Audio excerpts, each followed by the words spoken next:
BMW E36 5 HP 18 gearbox, and its fault is coming 02 gearbox, and it's emergency mode, and it says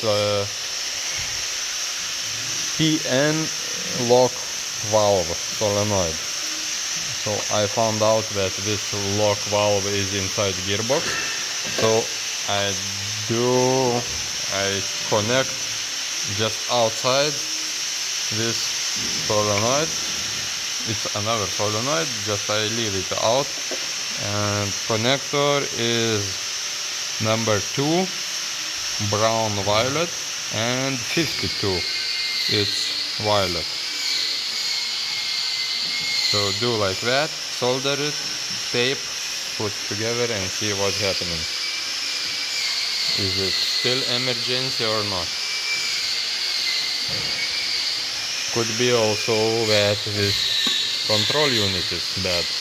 Also, here is engine control unit, and here is gearbox. Both is here. You must remove cover and you can reach it. BMW